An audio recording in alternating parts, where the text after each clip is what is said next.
The turn-based JRPG is one of my favorite gaming genres, and this has been the case from an early age. One of the first games I ever played on the original PlayStation is Final Fantasy Tactics, my first game in the Final Fantasy franchise. After it, quickly followed Final Fantasy 7 and 9, and after them, 8, 10, and 10-2. Over time, I expanded my encounters with the JRPG genre to include games beyond Final Fantasy titles. While none of those games would ever usurp the best Final Fantasy games, some are truly special. And in this Rayl deal review, I'll be looking at Yakuza Like a Dragon and 4 other non-FF JRPGs I've never played before, alongside 6 I have. Each of the games I've selected for this video are highly regarded by the JRPG community and or have been on my backlog for many years, or firmly placed on one of my top 100 lists for the decade of its original release. You're watching Rayl Deal Games, and in this video, I'll explain why Yakuza Like a Dragon is nearly my favorite non-FF JRPG by juxtaposing it with 10 other JRPGs and breaking it down in terms of its themes, story quality and pacing,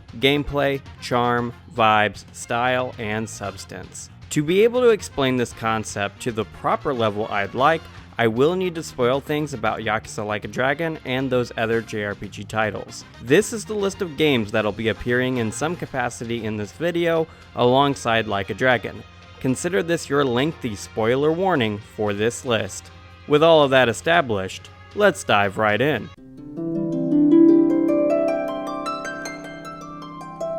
If there's something we need as gamers, it's a comprehensive classification dictionary of all gaming genres. Talking to my friends, listening to gaming podcasts, and reading comments on gaming videos has made it clear to me that knowing what someone means by JRPG or any other genre is murky. To me, a JRPG isn't simplistically defined as an RPG made by a Japanese company, as JRPGs can be made by developers outside of Japan. JRPGs fall into 2 major camps: action JRPGs and turn-based ones. Unlike other gaming genres though, JRPGs require something the others, except things like visual novels, need. Things like a focus on theme, story, and character. Other genres can have these things, but in a JRPG, it is an absolute requirement. And on top of these, there's an element of leveling via some means and a focus on raw stats. This is why games like Dark Souls aren't JRPGs. They're their own genre, the Souls-like. And I know this is an obvious thing, but I see videos all the time calling it one. Finally, JRPGs typically have minigames, like fishing for instance. This is one of those optional features of JRPGs though, but the main reason I include that here is because when most people think of the JRPG genre, they think of Dragon Quest or Final Fantasy VII. And when you look at these 2 games, it's obvious why they are both JRPGs. Before we get into the video proper, it's important that this element of JRPGs is established. Now, the nuance of genre classifications and subclassifications gets more onerous as genres blend together with one another because games don't have to be just one single genre. Honestly, I could make a whole video about just these nuances and subclassifications, but the broad definition I've established here is enough for this video. Let's get back to Like a Dragon, shall we?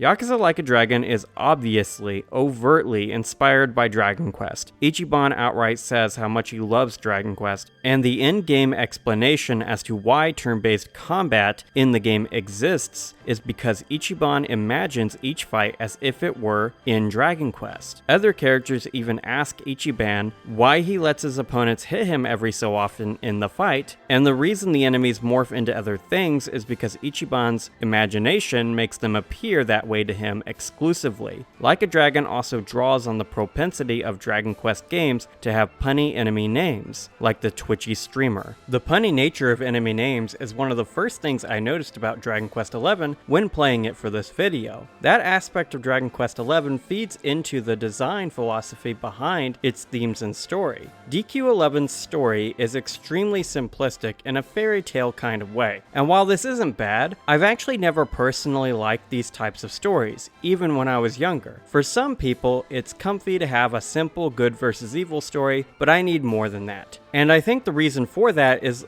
the way I was exposed to stories with serious adult themes from a young age. For example, one of the first movies I ever watched as a kid at the ripe age of 3 years old is American History X. And for a long time, my stepdad, at the time, criticized the idea of my brothers and I wanting to watch movies for children, like Disney stuff. This foundationally impacts the types of stories I can get invested in, and while DQ11 doesn't have a bad story, I actually couldn't get invested enough to finish the game. I played it for 30 hours and put it down, moving on to the next JRPG for this video. Like a Dragon beats out DQ11 in this way because, even though it can be equally silly sometimes, there are some serious issues Like a Dragon isn't scared to discuss. For example, Ichiban was called Soapy Ichiban as a child because his mother worked in a soap land and abandoned him, making him the product of prostitution. Even though this doesn't end up actually being the case, he is raised as an orphan and bullied because of his perceived parental background. This small plot point puts a magnifying glass over the way we as people claim to care about children,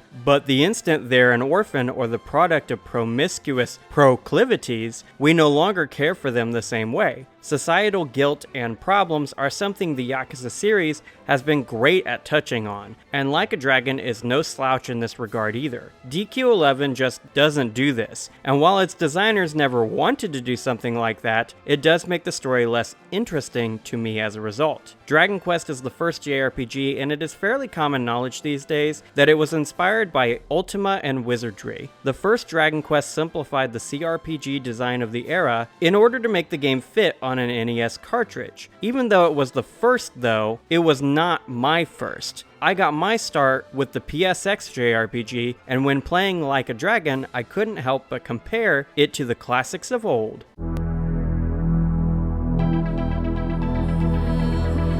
Most of my JRPG experience comes from the PSX era. Games like The Legend of Dragoon, Eternal Eyes, and many Final Fantasy titles created the framework of my early gaming tastes. There's plenty of JRPGs from this era I missed out on, and for this video, I took a look at Grandia and Valkyrie Profile. Like a Dragon pulls some elements from the games of my childhood. The Legend of Dragoon is the first JRPG I played that used time button presses to increase the immediacy of the turn-based gameplay. Obviously, Dragoon derived this from Super Mario RPG, but I played that game for the first time just last year. Like a Dragon pulling this element from Super Mario RPG makes loads of sense since the Yakuza franchise up until this point used 3D brawler combat. The time button inputs mechanic from Super Mario RPG is a great way of branching the gap between action combat and turn-based gameplay.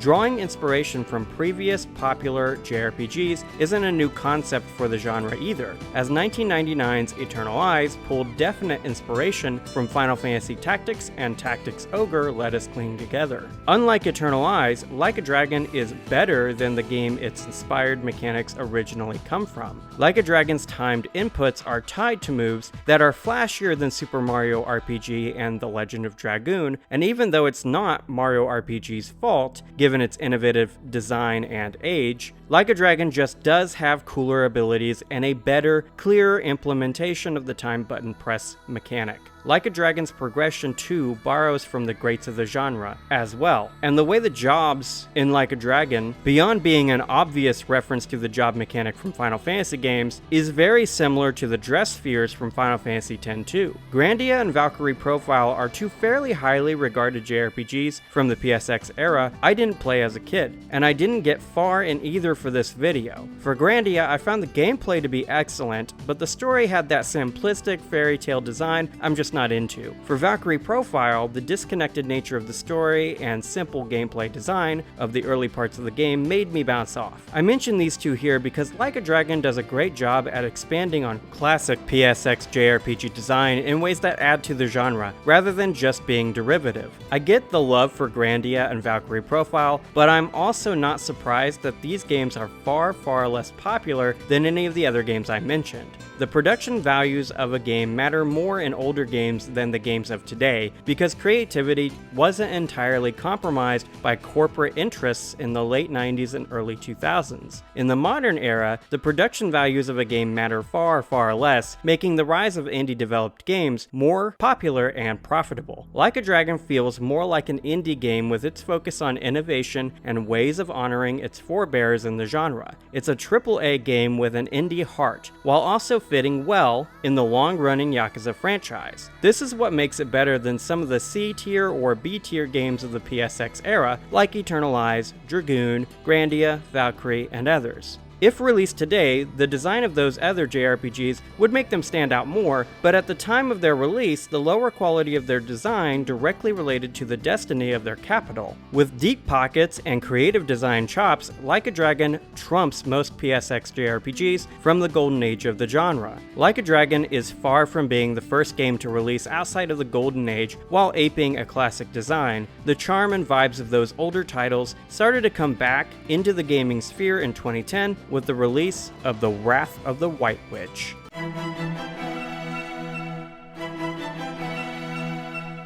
An important element of JRPGs is the charm of its story, characters, and world design, in conjunction with how this impacts the game's vibe. When the 7th generation of gaming began with the PS3, Wii, and Xbox 360, Japan's presence and power in the primary gaming sphere began to fade in favor of Western game design. An unfortunate byproduct of this is how the JRPG genre began to disappear, with only a few notable games like Lost Odyssey standing out from that. Since Sakaguchi is one of my favorite game designers, I wish I could talk about Lost Odyssey today, but I have never gotten the chance to play it. Here's to hoping that, with Microsoft moving towards a console-agnostic business approach, they'll remaster Lost Odyssey for all modern storefronts. In 2010, another JRPG would release, breathing life into the genre once again. That game is No Kuni, Wrath of the White Witch. Considering the drought JRPG fans were subjected to in the late 2000s,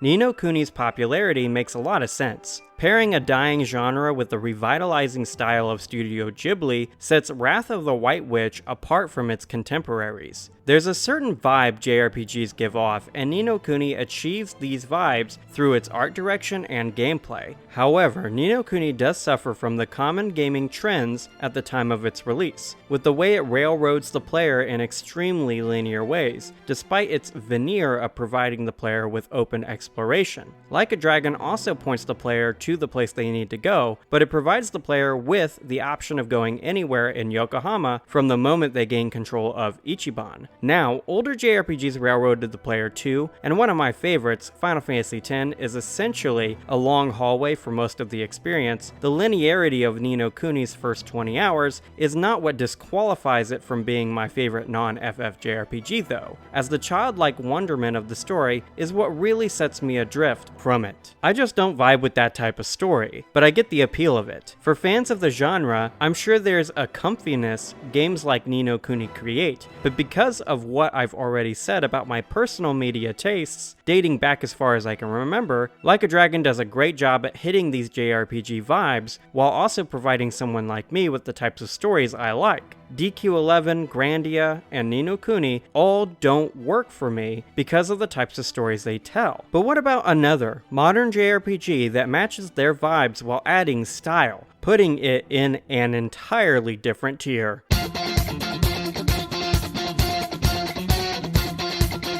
To say Persona 5 has style is just to state the obvious. In terms of style, Persona 5 walks right over Like a Dragon. However, I still like a Dragon more. Like a Dragon has its own style with the way the command menu spells out Sega, but the menus in Persona 5 are a piece of artwork all on their own. Style needs substance, and Persona 5 has that too, with the way the game's designers weren't scared to cover difficult topics, such as a gym teacher that abuses his students. The thing that makes me personally favor Like a Dragon is the bloated writing style Atlus has in Persona 5. That game has a severe lack of brevity, as the characters just keep talking. Like a Dragon also has this type of writing in a few sections of the story too, though I do think it happens much more often in the side stories. The repetitive nature of Atlus's writing is what really sets it below RGGs. Even though Like a Dragon's story can be verbose at times, RGG's writers don't repeat themselves nearly as often as Atlus's do.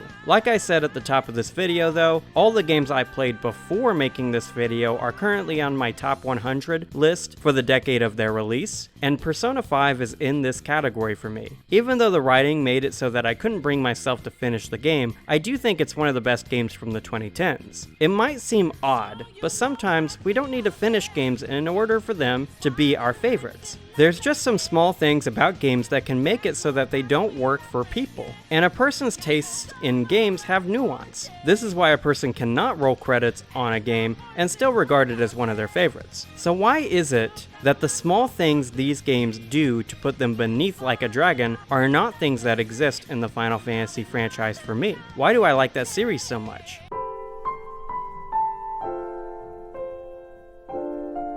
My naming of this video is very intentional. I'm only primarily focusing on games that aren't Final Fantasy to determine my favorite non-FF JRPG, because if I were to instead focus on my favorite JRPGs, several Final Fantasy games would be leagues ahead of every other game in this video. Sakaguchi's stories and worlds just haven't been topped by anything else made in the entire industry for me. Final Fantasy, under Sakaguchi's guidance, just had this perfect blend of story, character, and gameplay that haven't been matched by many of the other games in the genre. If I were to make a top 100 JRPG list, many of the games on it would be Final Fantasy titles. The series is the most famous series in the genre for a reason, because back in the PSX days, Square was just at the top of their game. If it had Final Fantasy and a number in the title, it was a must-play game for that year, and even though that's not the case anymore, the PSX golden era of the franchise still holds up as some of the best games ever made. JRPGs are known for being incredibly long experiences, and Final Fantasy has always been better in this regard too. Most FF games will take the average player somewhere between 30 and 40 hours to roll credits on, provided the player is only focused on the main story. This is a good length for a story-focused game like this, and something a lot of games I've mentioned in this video so far, especially Persona 5, have issues with is the bloated length of their story. Like a Dragon also has this issue to some degree too, but that's mainly because of one thing that prevents it from being my favorite non-FF JRPG.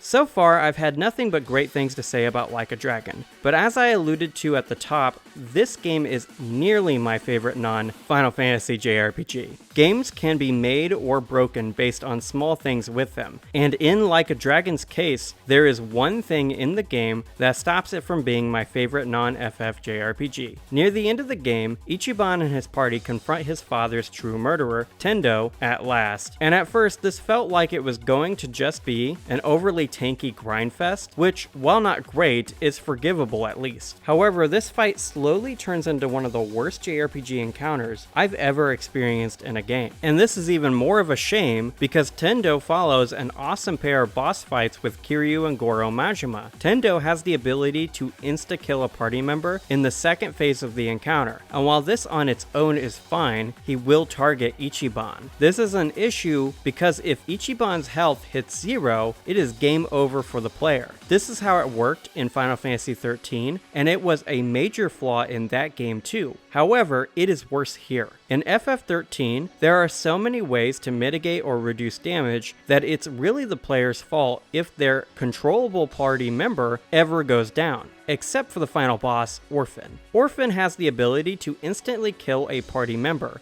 just like Tendo does, and they'll sometimes target the party leader, giving the player a game over. Despite this, I like FF13, and the reason this didn't kill that game for me is that Orphan doesn't take that long to kill, really. In my playthrough of that game, he killed my party leader, Saz, that way, forcing me to restart. But on my second attempt, he never even used the ability at all, because their skill to instantly kill was based based on RNG. They didn't always use it. And this is why Tendo ruins Like a Dragon, whereas Orphan doesn't ruin FF13. Tendo always, literally always, uses his God Hand skill, and in all of my attempts, he always targeted Ichiban with it, making me lose instantly. I know that the skill can be countered with a perfect block, and I know that Ichiban has a skill in his hero job to counter it too. However, I didn't level that job enough to have that skill unlocked, and when I exited the final boss encounter, it reset the final dungeon from the beginning. Why? It's like the whole last part of the game is purpose-built to be one of the most obnoxious and awful ways of capping off a JRPG experience. There's two things that make this so terrible. First and foremost, RGG should have learned from the criticisms of FF13 and never made it a condition that Ichiban has to be alive at all times in every encounter.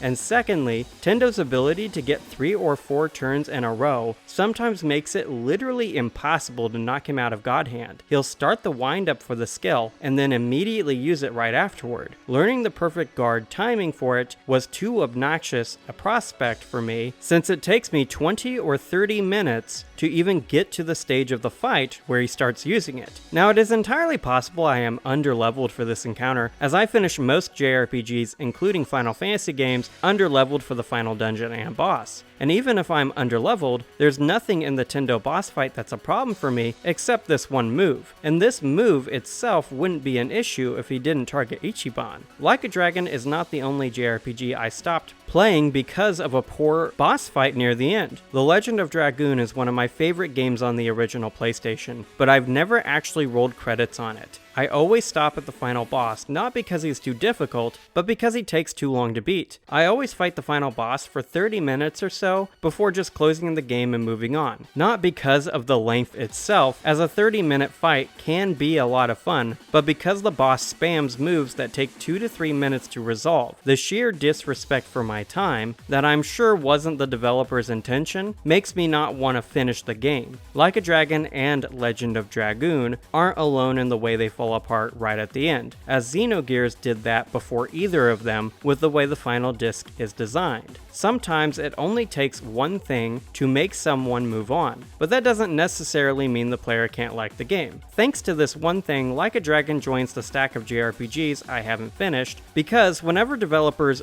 don't respect my time, I can't find the will necessary to see their creations to their conclusion. Needing to grind in order to complete critical path progression is not good design. There should be enough XP in each main mission to get the party to the level necessary to complete the main campaign. And if there's not, there should be a good grinding place to help shore up the party's XP shortfalls. Grinding shouldn't take longer than an hour or two. Requiring a jump in 10 levels is just too much, especially when it happens basically twice in a row with Kiryu and Tendo. In Final Fantasy XIII, the player always gets enough CP in order to beat all of the bosses in the critical path, and I wish Like a Dragon was designed that way. Knowing about Tendo does mean that I'll likely finish Like a Dragon on my next playthrough, because I can come prepared with the right skills and level to be able to circumvent his insta-kill God Hand attack. From what I've read online, Tendo killed the Like a Dragon experience for many players, and while I still like this game, his boss design does make me uninterested in finishing the game at this exact moment.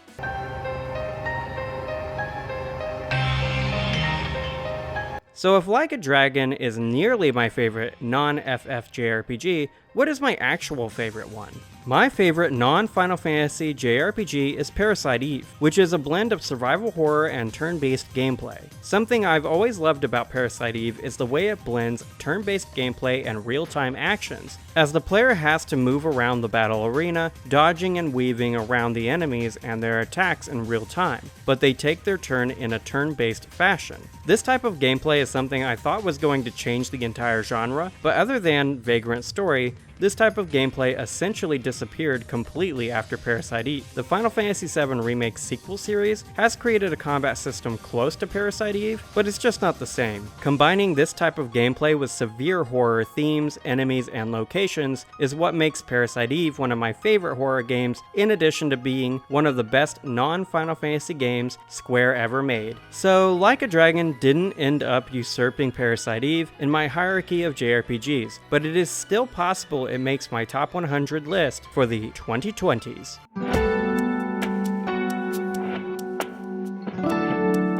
This game was going to make it into the list no problem, but the design of that Tendo boss fight made me pause and reflect on my experience with the game more critically. Truly, I have no idea what the developers were thinking, and if they really did think it was a good idea to force the player into the hero job for the final encounter, then they should tell you that before going in. As it stands, the job system is thrown out the window entirely for the Tendo boss fight exclusively. But Like a Dragon does a simply excellent job at continuing the Yakuza franchise, and it's definitely one of the better games in the entire series. Like a Dragon is the 8th mainline Yakuza game, counting the prequel 0. This puts Like a Dragon in a curious predicament because it has to not only continue the series, but it also needs to create a successor to the Yakuza mantle. Ichiban does a great job of picking up the reins left behind by Kiryu, and I like the way the designers represent this. Ichiban's color design is an inversion of Kiryu's, with his red overcoat and white undershirt being the opposite of Kiryu's red undershirt and white overcoat. This references Ichiban's wild personality as opposed to Kiryu's more stoic one. This in addition to a job system I genuinely like, a story that is interesting and works with my personal tastes, and a cast of characters that have many fun interactions, make up for the Tendo boss fight for me, and are the reason why Like a Dragon will be making my top 100 games of the 2020s list in the blue category. This means that it will be in the first line of cuts I make to the list whenever that list starts to exceed 100 total games. And that's the video, my guys. What do you think of the JRPGs in this video? Are there any I should check out? Let me know in the comment section below, and while you're there, please like, share, and subscribe. Ringing the notification bell is the only way to not miss out on my future Rayl Deal Gaming videos. And if you have a moment right now, consider checking out one of my other videos on the screen. Regardless of what you choose to do, have an awesome day, gamers.